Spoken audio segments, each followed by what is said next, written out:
আমরা দেখেছি নরেন্দ্র মোদীজিকে যে তিনি আমাদের সনাতনীদের 500 বছরের লড়াই শেষে সুপ্রিম কোর্টের রায়ে অযোধ্যার রাম মন্দির জনগণের কাছে উৎসর্গকৃত করেছেন। আপনি ইতিহাস পড়বেন, সেই সময় মার্গারেট এলিজাবেথ নোবেল তিনি তার বিলাসবহুল জীবনযাপন লন্ডনে ছেড়ে দিয়ে কলকাতায় চলে এসেছিলেন। নাম হয়েছিল ভগিনী নিবেদিতা। তিনি স্বামী বিবেকানন্দের সাথে প্লেগ রোগীদের সেবায় লেগে গেছিলেন, যে প্লেগ ছিল ছোঁয়াচে এবং লাগলেই মৃত্যু অনিবার্য। তাহলে পাপবোধ থাকবে, খারাপ কাজ থেকে বিরত থাকবেন। এই যে ছোট ছোট শিশু কন্যা থেকে শুরু করে আরজিকরের মতো ঘটনা, এই পাপ কাজ থেকে মানুষকে যদি বিরত রাখতে হয় তাহলে তাকে গীতা পড়াতে হবে। সবাইকে আমি বয়স অনুযায়ী শ্রদ্ধা, প্রণাম, শুভেচ্ছা, অভিনন্দন এবং ছোট ছোট সুকোমলমতি ভারতবর্ষের আগামী ভবিষ্যৎ আমার ছোট্ট ছোট্ট শিশুদেরকে অন্তর থেকে ভালোবাসা নিবেদন করি। প্রিয় সংবাদ মাধ্যমের বন্ধুগণ, যারা আজকের এই সুন্দর সকাল গোটা পশ্চিমবঙ্গের মানুষের কাছে পৌঁছে দিয়েছেন, তাদেরকে ধন্যবাদ। ধন্যবাদ স্থানীয় প্রশাসনের সমস্ত কর্তা ব্যক্তিদের, যারা ভক্তদের এতটুকু অসুবিধা না করেও আমার আজকে এই যে পুণ্য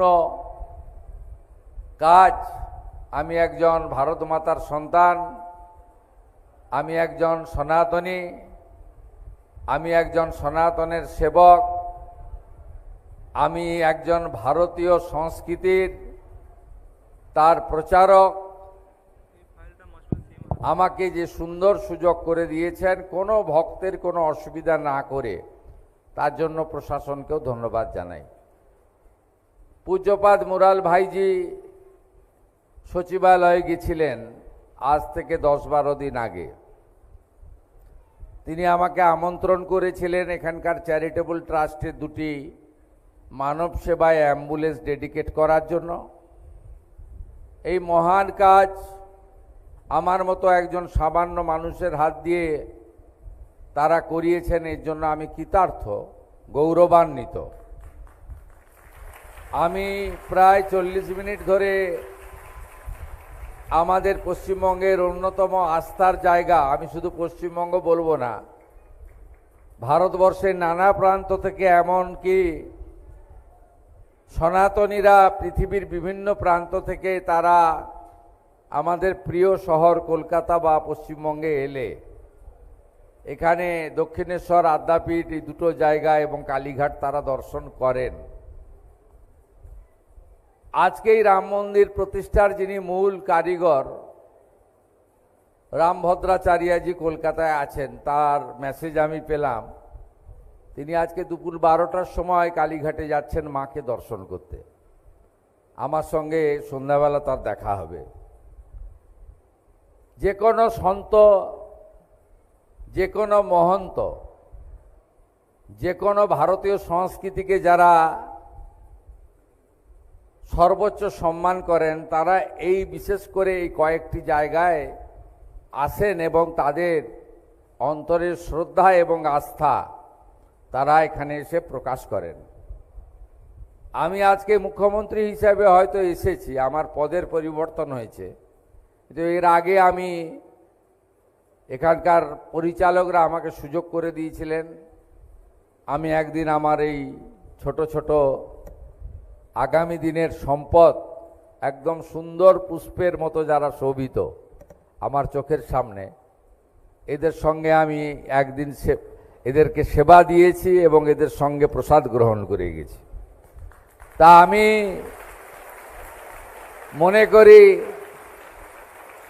শুধু কপালে চন্দন নিয়ে চর্চিত করলে হবে না। আমি মনে করি এই সমস্ত প্রতিষ্ঠানকে আমাদের আরো সুন্দর এবং ব্যবস্থাময় করে তুলতে হবে, সরকারের এটা দায়িত্ব। আমরা দেশের প্রধানমন্ত্রী নরেন্দ্র মোদীজিকে দেখেছি, তিনি অবহেলায় পড়ে থাকা মা অন্নপূর্ণার প্রতিমা কানাডা থেকে নিয়ে এসে প্রতিষ্ঠা করার কাজ করেছেন। আমরা দেশের প্রধানমন্ত্রী নরেন্দ্র মোদীকে দেখেছি আদিগুরু শঙ্করাচার্যের সমাধিস্থান যখন হড়পা বানে ভেসে গেছিল কেদারধাম বদ্রীধামে, তিনি তার পুনর্নির্মাণ করে দিয়েছিলেন। আমরা দেখেছি দেশের প্রধানমন্ত্রীকে মা গঙ্গার সঙ্গে কাশী বিশ্বনাথের করিডর, সেই বিশ্বনাথ ধামের সঙ্গে তিনি সম্পূর্ণ করার কাজ করেছেন।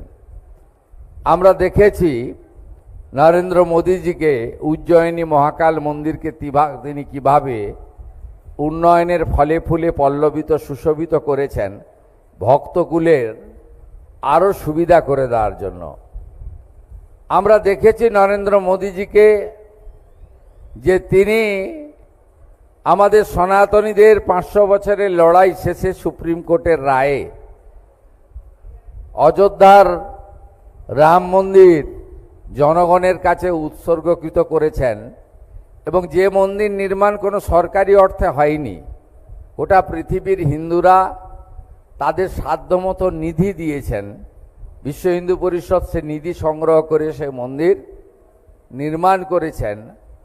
যে অযোধ্যার মন্দিরের জন্য প্রায় 3 লক্ষ মানুষ হিন্দু তারা আত্মবলিদান দিয়েছেন, 85 বার মুঘল পাঠান হানাদারদের আক্রমণে ক্ষতবিক্ষত হয়েছে ভগবান রামচন্দ্রের পূর্ণ জন্মভূমি। আপনারা বিশ্বাস রাখুন যে সরকার আপনারা তৈরি করে দিয়েছেন, এই সরকার বহুজন সুখায় বহুজন হিতায় যেমন তার কর্তব্যের মধ্যে থাকবে, এই সরকার আমাদের পশ্চিমবঙ্গকে আমরা শুধু কালচারাল ক্যাপিটাল বলি না, কলকাতাকে আমরা রবি ঠাকুরের কলকাতাও যেমন বলি, সাংস্কৃতিক রাজধানী যেমন বলি, তেমনি এটি আধ্যাত্মিক ভূমি, আধ্যাত্মিক রাজধানী আমি বলতে পারি। কে এখানে জন্মাননি?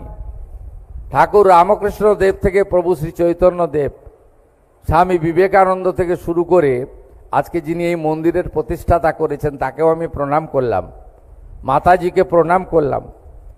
এরকম অসংখ্য এই দক্ষিণেশ্বরে রানী রাসমণি থেকে শুরু করে আমাদের কর্ণগড় মেদিনীপুরে রানী শিরোমণি, এরা আমাদের এই যে আধ্যাত্মিক জাগরণ করে গেছেন, এই আধ্যাত্মিক জাগরণকে আমাদের সরকারের উচিত সেটাকে আরও সম্পূর্ণ করা, সহযোগিতা করা। আমরা দেখেছি এই ধরনের প্রতিষ্ঠানগুলি শিক্ষা প্রতিষ্ঠান চালায়। কারা পড়াশোনা করেন? যারা অর্থনৈতিকভাবে দুর্বল, যাদের বাড়িতে অর্থ দিয়ে কোনো প্রাইভেট স্কুলে বা কোনো ইংলিশ মিডিয়াম স্কুলে পড়াতে পারেন না, যাদের বাড়ির বাচ্চাদের স্কুলের ড্রেস থেকে বইপত্র কিনে দেওয়ার অর্থনৈতিক সামর্থ্য নেই, এই ধরনের শিক্ষা প্রতিষ্ঠানও চালায়। প্রত্যেকটি সনাতনী যে প্রতিষ্ঠান আছে আপনি লক্ষ্য করবেন এরা 4 ধরনের কাজ করে। প্রথম কাজ হচ্ছে শিক্ষা দান করা, দ্বিতীয় কাজ হচ্ছে স্বাস্থ্য দান করা, স্বাস্থ্য পরিষেবায় যতটুকু পারা যায়, কিছু না পারলেও একটা আয়ুর্বেদিক সেন্টার একটা বড় মন্দিরে পাবেন আপনি, কিছু না পারলেও একটা সপ্তাহে 1 দিন হোমিওপ্যাথিক চিকিৎসা কেন্দ্র পাবেন আপনি। এটা আমাদের সনাতনী প্রতিষ্ঠানগুলোর কালচার। আর রামকৃষ্ণ মঠ ও মিশন তো নিজেদেরই শিশু মঙ্গলের মতো বড় হসপিটাল বানিয়েছে, ভারত সেবাশ্রম সংঘ জোকাতে বিরাট মাপের হসপিটাল, আমি কিছুদিন আগে সেখানে দেখে এসেছি। এই স্বাস্থ্য পরিষেবা করা, অর্থাৎ যারা অর্থনৈতিকভাবে দুর্বল তাদের পরিবারের সন্তানকে নিখরচায় রেখে আহার পোশাক দিয়ে তাদেরকে সুশিক্ষিত করা, তার সাথে সাথে স্বাস্থ্য পরিষেবা দান করা, এই দুটো কাজের সাথে সাথে আর দুটো কাজ করে প্রত্যেকটি সনাতনী প্রতিষ্ঠান, এটা অন্য কোথাও পাবেন না।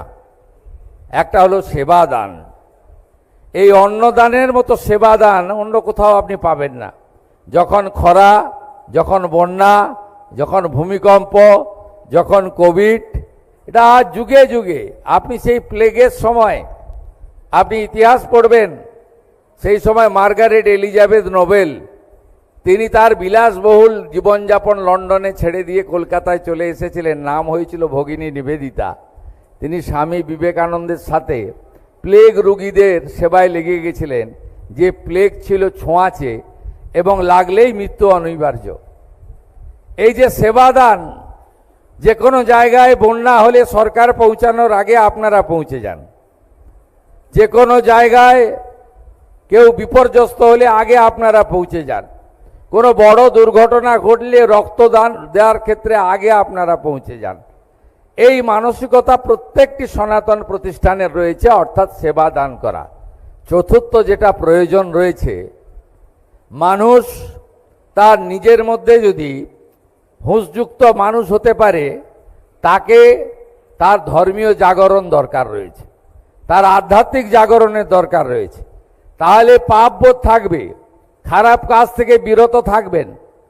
এই যে ছোট ছোট শিশু কন্যা থেকে শুরু করে আরজিকরের মতো ঘটনা, এই পাপ কাজ থেকে মানুষকে যদি বিরত রাখতে হয়, তাহলে তাকে গীতা পড়াতে হবে, তাকে আধ্যাত্মিক জাগরণ, তাকে সেই জায়গায় জাগরণ ঘটাতে হবে এবং গেরুয়া রঙের মাহাত্ম্য তাকে বোঝাতে হবে। গেরুয়া রং কোনো রাজনীতির রং নয়। এই রং শৌর্যের রং, ত্যাগের রং, এই রং কৃচ্ছ সাধনের রং, এই রং সংযম ব্রতের রং। আমি এই প্রতিষ্ঠানে এসে আমি আমার অন্তর থেকে শ্রদ্ধা নিবেদন করলাম। মহারাজ আমাকে বলেছেন যে এখানকার শিক্ষা প্রতিষ্ঠানগুলো খুব কষ্টে চলছে, আমি যা করার করব। কথা কম বলা উচিত, কাজ বেশি করা উচিত। আমি কয়েকদিন আগেই আমাদের বিদ্যুৎ দপ্তরের WBSEDCL অনেক টাকা লাভ করেছে, আমি দেখছিলাম। আমি তাদের বললাম যে কত টাকা লাভ করেছেন? না, অনেক টাকা আমাদের লাভ হয়েছে এবারে। কি করবেন চিন্তা করছেন? বলছে আমরা 1000 ICDS সেন্টারে আমরা কিচেন বানিয়ে দেব। কি করবেন ঠিক করেছেন? না, পুরুলিয়া, বাঁকুড়া, ঝাড়গ্রামে। আমি ওদের বললাম সব স্কুলে ফ্যান লাগিয়ে দেব, গরমে খুব কষ্ট হয়। বীরভূম প্রথম, ওখান থেকে শুরু করুন। সকলেরই কষ্ট হয়, কিন্তু বেশি কষ্ট ওদের হয়, 45, 46, 47 ডিগ্রি হয়ে যায়। আমি বললাম আরও করুন, বালিকা বিদ্যালয়, বালিকা কলেজগুলোতে স্যানিটারি ভেন্ডিং মেশিন লাগিয়ে দিন। আরও কত টাকা আপনাদের উদ্বৃত্ত? মুখ্যমন্ত্রী রিলিফ ফান্ডে টাকা দিন, যাতে আরও সেবা করতে পারি। যে মানুষ চিকিৎসা করাতে পারছে না, তাকে অর্থ সাহায্য করতে পারি। আরও কিছু উদ্বৃত্ত আছে বলে আছে। আর তাহলে স্বামী বিবেকানন্দের জন্মস্থান সিমলা, তারা ঠিকঠাক চালাতে পারছে না, তাদের 15 কোটি টাকার দরকার রয়েছে। তা আপনারা পারবেন? বলছে না স্যার, পারবো না অতটা। ঠিক আছে, প্রথম বছর 5 কোটি অন্তত দেন। আমি 5 কোটি টাকার চেক তাদের হাতে তুলে দিলাম CSR এর মাধ্যমে। আমি এই প্রতিষ্ঠানের জন্য যা করার করব। শিক্ষা প্রতিষ্ঠানগুলো সরকারের পক্ষ থেকে আমি দেখব, আর অন্যান্য যা কর্মসূচি আছে CSR এ আমি রেকমেন্ড করব যাতে এখানে কাজ আরও করে।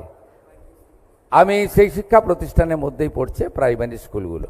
আমরা সবাই ভালো থাকবেন। অনেকটা সময় নিলাম, বিধানসভা চলছে, আমাকে ওখানে যেতে হবে, অনুমতি নিলাম।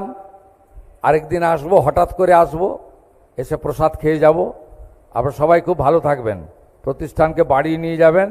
আর প্রভু আপনি শরীর মন শক্ত রাখবেন। বয়সটা শুধু হচ্ছে গুণ, ওই কেডি আঙুলি নাম্বার। আপনি এখনো হৃদয় মনে আমি মনে করি যুবক আছেন। আপনার নেতৃত্বে এই প্রতিষ্ঠানে গিয়ে চলুক। কুশলদা আমাদের সবাইকে চেনেন, শুধু আমাকে নয়, একদম কেন্দ্রীয় স্বরাষ্ট্রমন্ত্রী থেকে শুরু করে সবাই ওনার গুণগ্রাহী। আপনাকে আমার কাছে যেতে হবে না, আমি একদিন আপনার কাছে আসছি। ভালো থাকবেন সবাই। জয় ঠাকুর, ভালো থাকবেন। ভারত মাতা কি জয়, ভারত মাতা কি জয়। 15ই আগস্ট আসছে, সব বাড়িতে তেরঙ্গা, হর ঘর তেরঙ্গা, দিল সে তেরঙ্গা, প্যার সে তেরঙ্গা। সবাই ভারত মাতাকে সম্মান করবেন, বাড়িতে পতাকা তুলবেন।